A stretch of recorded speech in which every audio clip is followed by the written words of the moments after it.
Test 3. This is the IELTS listening test. You will hear a number of different recordings and you will have to answer questions on what you hear.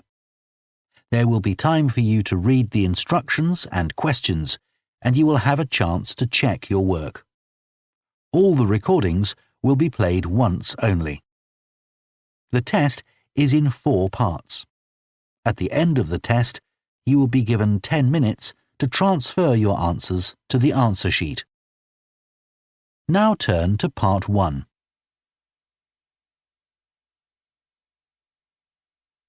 Part 1. You will hear a woman phoning to ask about a summer cycling camp for her young son who is called Charlie. First, you have some time to look at questions 1 to 5.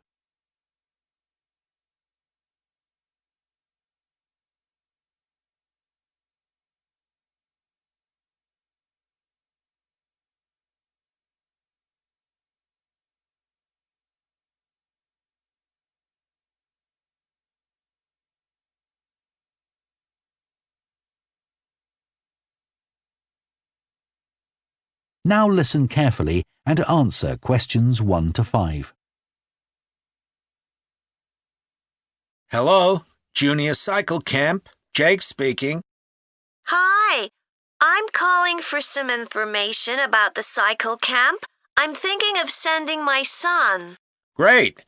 Well, it's held every weekday morning over the summer vacation, and we focus on basic cycling skills and safety. We have 8 levels for children from 3 years upwards. How old's your son? Charlie? He's 7. He can ride a bike, but he needs a little more training before he's safe to go on the road. He'd probably be best in level 5. They start off practicing on the site here, and we aim to get them riding on the road. But first, they're taken to ride in the park, away from the traffic. Right. And can you tell me a bit about the instructors? Well, all our staff wear different colored shirts. So we have 3 supervisors, and they have red shirts. They support the instructors, and they also stand in for me if I'm not around.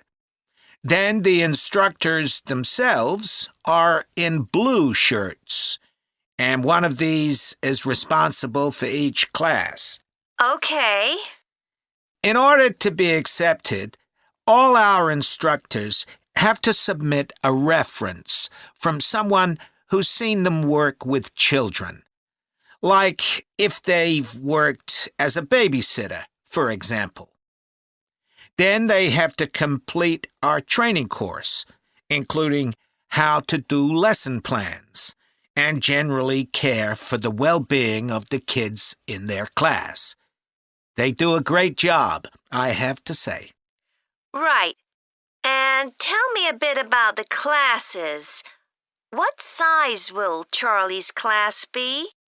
We have a limit of 8 children in each class, so their instructor really gets to know them well.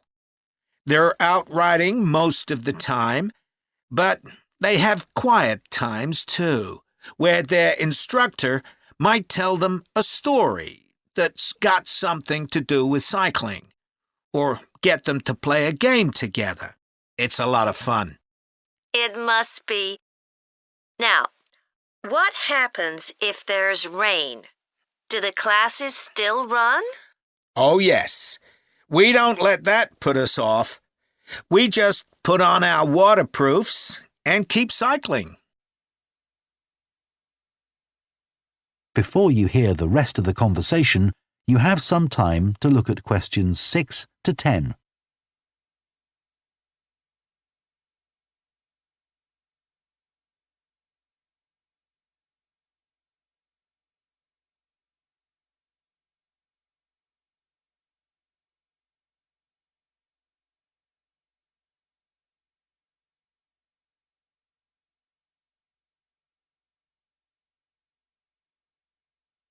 Now listen and answer questions 6 to 10.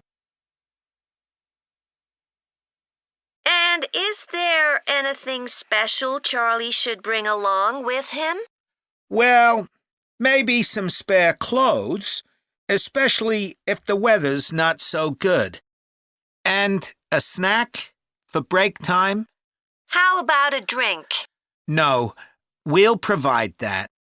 And make sure he has shoes, not sandals. Sure. And just at present, Charlie has to take medication every few hours, so I'll make sure he has that.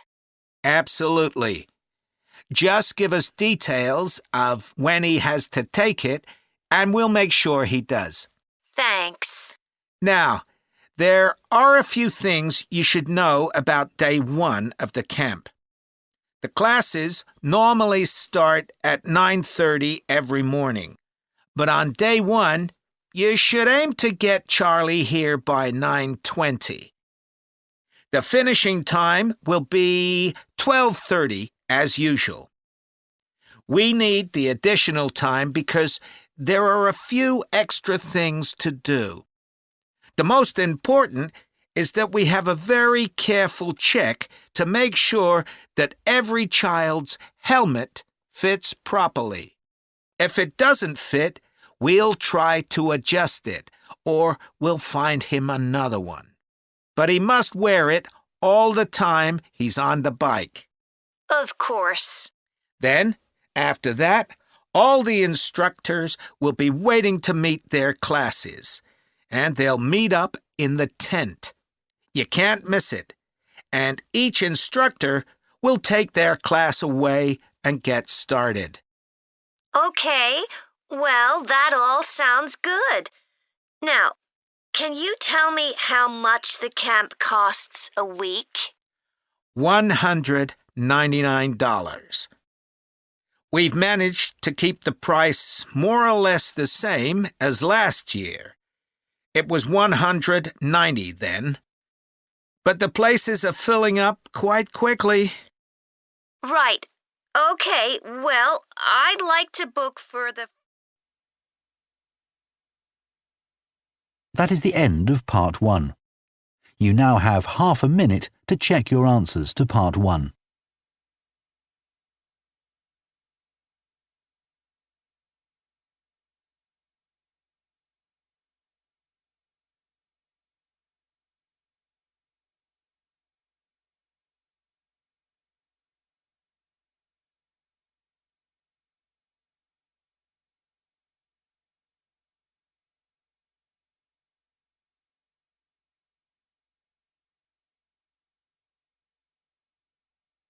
Part 2.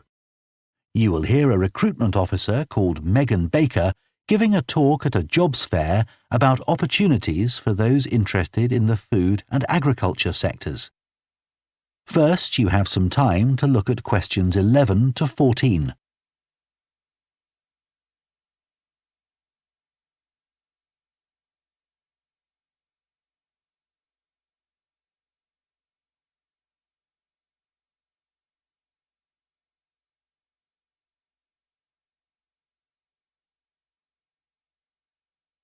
Now listen carefully and answer questions 11 to 14. Hello everyone, my name's Megan Baker and I'm a recruitment consultant at AVT Recruitment Specialists. Now, our company specialises in positions that involve working in the agriculture and horticulture sectors, so that's fresh food production, garden and park maintenance and so on. And these sectors do provide some very special career opportunities. For a start, they often offer opportunities for those who don't want to be stuck with a 40-hour week, but need to juggle work with other responsibilities, such as childcare. And this is very important for many of our recruits. Some people like working in a rural setting, surrounded by plants and trees instead of buildings, although we can't guarantee that. But there are certainly health benefits, especially in jobs where you're not sitting all day looking at a screen, a big plus for many people. Salaries can sometimes be good too, although there's a lot of variety here. And you may have the opportunity in some types of jobs for travel overseas, although that obviously depends on the job, and not everyone is keen to do it. Of course, working outdoors does have its challenges. It's fine in summer, but can be extremely unpleasant when it's cold and windy. You may need to be pretty fit for some jobs, though with modern technology, that's not as important as it once was. And standards of health and safety are much higher now than they used to be, so there are fewer work-related accidents. But if you like a lively city environment surrounded by lots of people, these jobs are probably not for you. They're often in pretty remote areas. And some people worry about finding a suitable place to live, but in our experience, this usually turns out fine. Before you hear the rest of the talk, you have some time to look at questions 15 to 20.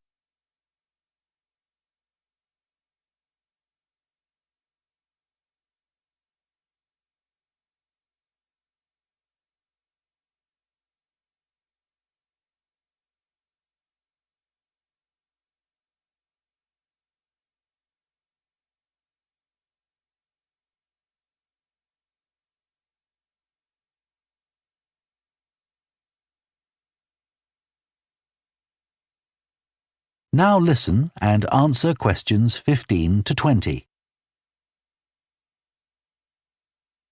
Now, let me tell you about some of the exciting jobs that we have on our books right now. One is for a fresh food commercial manager. Our client here is a very large fresh food producer, supplying a range of top supermarkets. They operate in a very fast-paced environment with low profit margins. The staff there work hard, but they play hard as well. So if you've a sociable personality, this may be for you.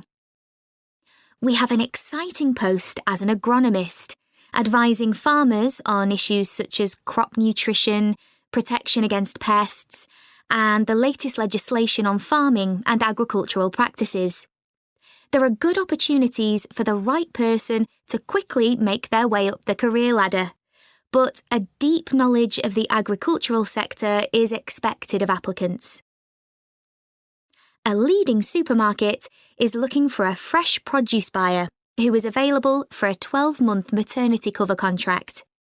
You need to have experience in administration, planning and buying in the fresh produce industry, and in return will receive a very competitive salary.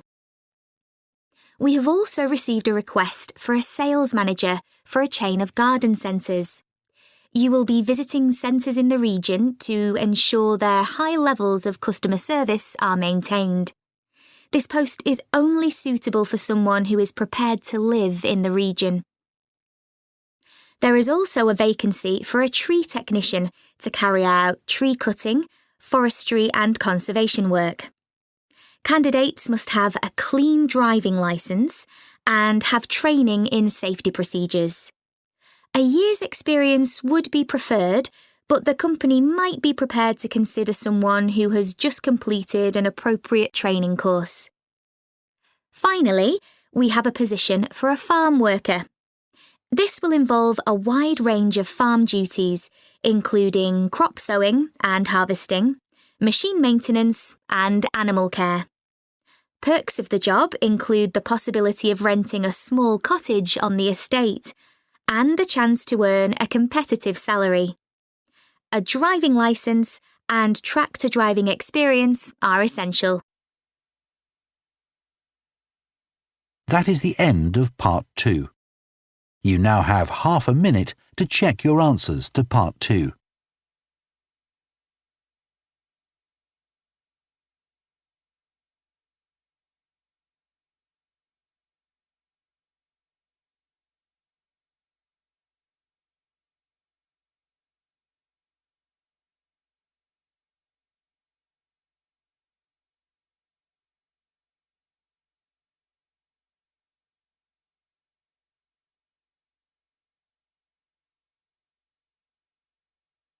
Part 3. You will hear two food science students called Adam and Rosie starting to plan their presentation on diet and obesity. First, you have some time to look at questions 21 to 24.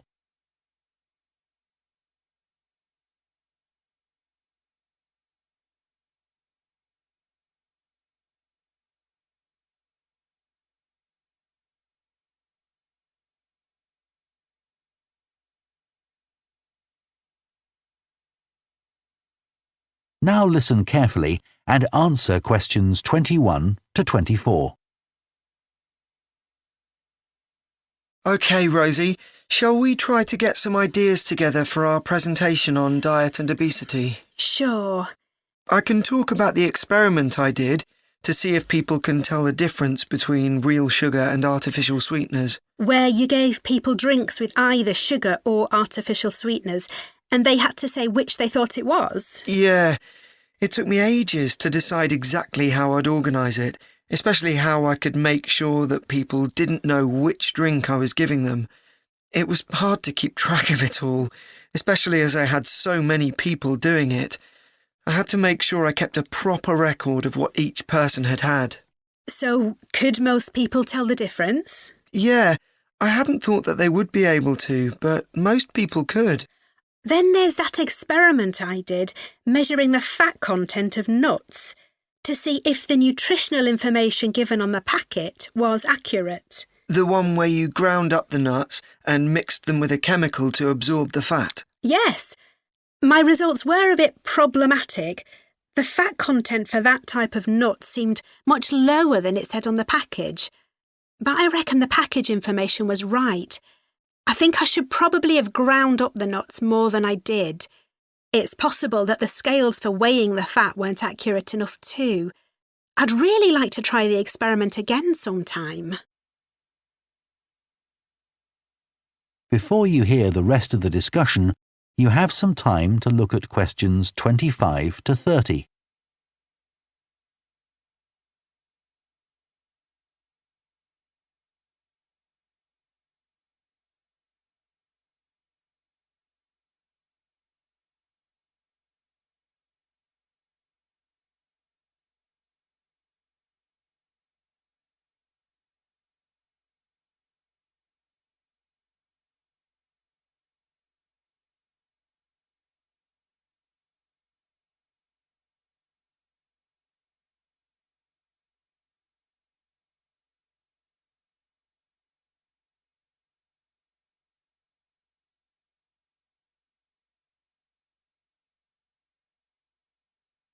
Now listen and answer questions 25 to 30.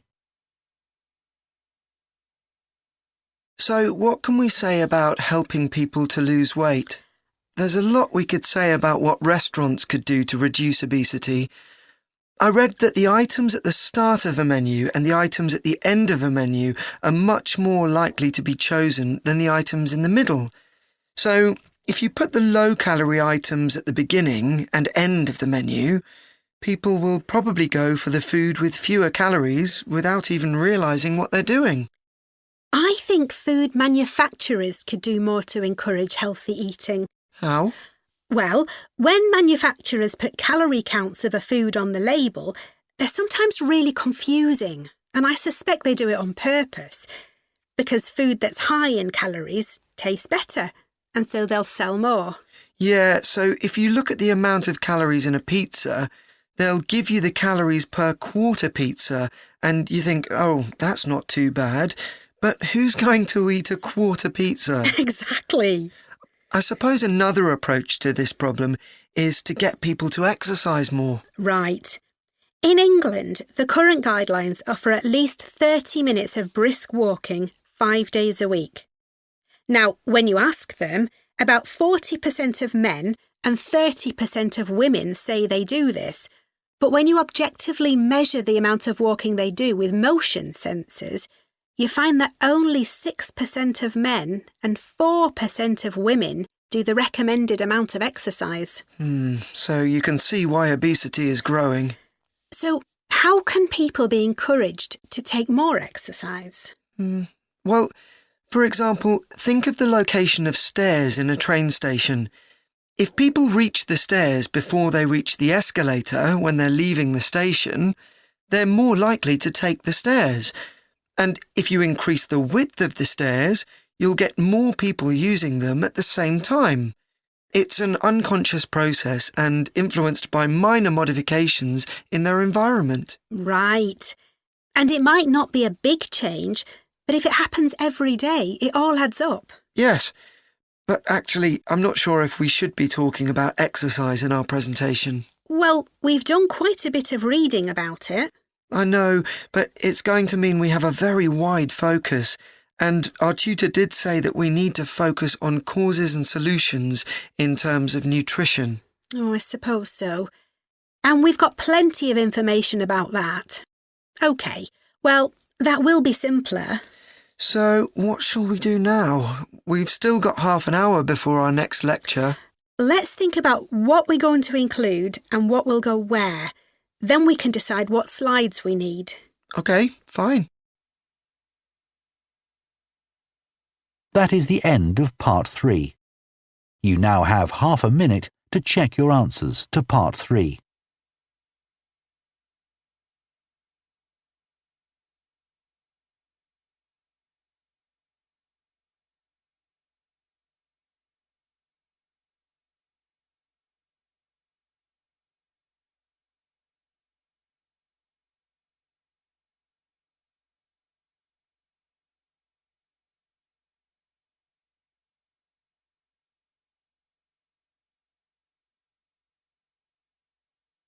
Part 4. You will hear a lecturer on a fashion design course introducing the subject of hand knitting, which involves making things like woolen jumpers and scarves. First, you have some time to look at questions 31 to 40.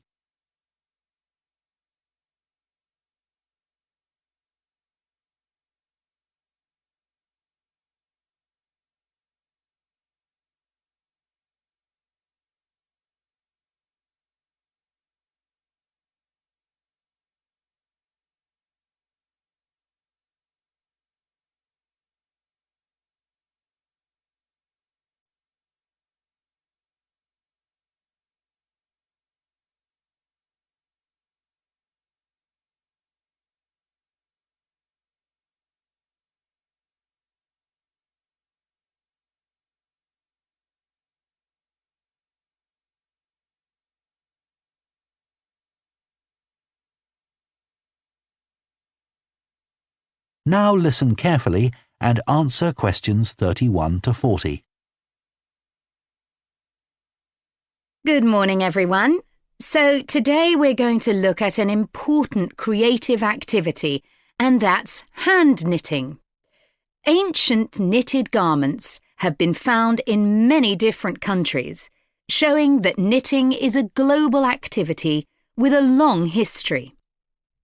When someone says the word knitting, we might well picture an elderly person, a grandmother perhaps, sitting by the fire, knitting garments for themselves or other members of the family. It's a homely image, but one that may lead you to feel that knitting is an activity of the past.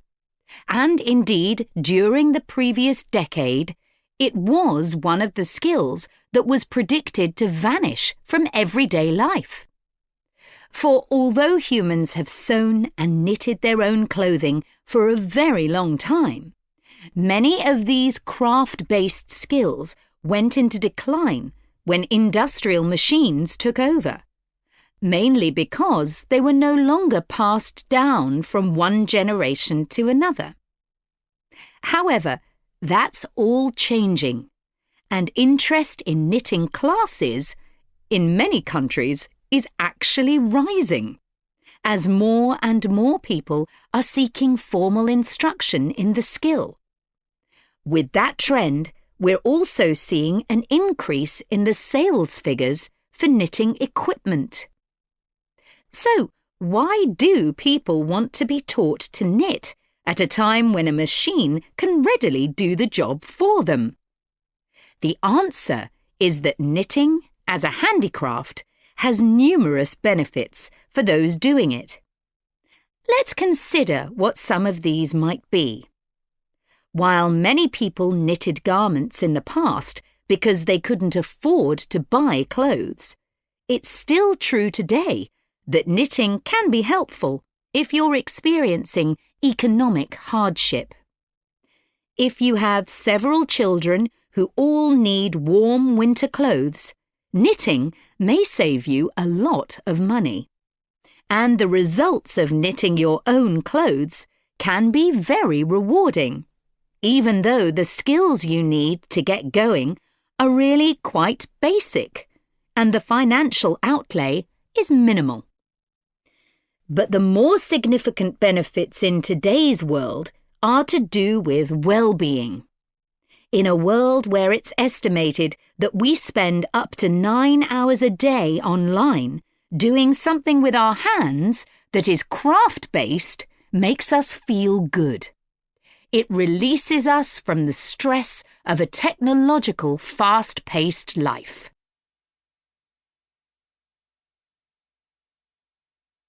Now, let's look back a bit to early knitting activities. In fact, no one really knows when knitting first began.